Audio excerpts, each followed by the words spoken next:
आपने मुझे बताया था that why you choose NIT over IIT while recruiting. हाँ व्हाइल रिक्रूटिंग। हाँ या आपने एनआईटी को क्यों चूज करा? बिकॉज आईआईटी को तो हम बहुत ऊपर मानते हैं। Why you choose NIT?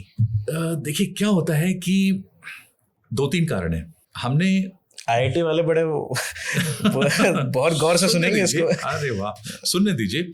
जो आईआईटी में पढ़ते हैं हाँ, बहुत बढ़िया पढ़ते हैं, बहुत इंटेलिजेंट हैं और उनको अच्छा एक्सपोजर मिलता है। और लेकिन जो आईआईटी स्टूडेंट्स हैं उनका टारगेट होता है यूएस, यूरोप और डेवलप्ड कंट्री। जो एनआईटी के स्टूडेंट्स होते हैं तो एनआईटी के स्टूडेंट्स जो होते हैं वो जिनको आईआईटी में एडमिशन नहीं मिला होता और उनमें नंबर का अंतर बस 1 या 2 होता है, बस 1, 2, 3 मार्क्स से वो पीछे हो जाते हैं और आईआईटी में नहीं जा पाते। तो जहां तक इंटेलिजेंस की बात होती है तो they are similar, almost similar. Okay, they are just unlucky to not get into IIT, कि उनको आईआईटी में नहीं मिल पाया, थोड़े से दुर्भाग्यशाली थे। और एनआईटी से तो मैंने पीएचडी करी हुई है। एनआईटी के जो प्रोफेसर्स हैं वो आईआईटी के प्रोफेसर से कम नहीं है।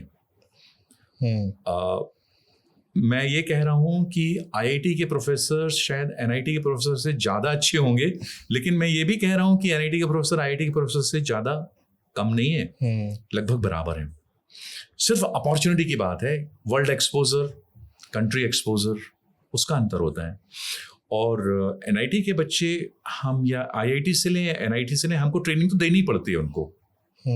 जब हम रिक्रूट करते हैं उसके बाद उनकी ट्रेनिंग होती है 6 महीने की, 1 साल की। तो एनआईटी के बच्चे छोड़ के नहीं जाते। और हमने एक और पॉलिसी बनाई थी कि हम भारत के जितने भी एनआईटी हैं हर जगह से 2-2 स्टूडेंट्स लेंगे। अच्छा, प्रिफर करेंगे कि वो लोकल हो।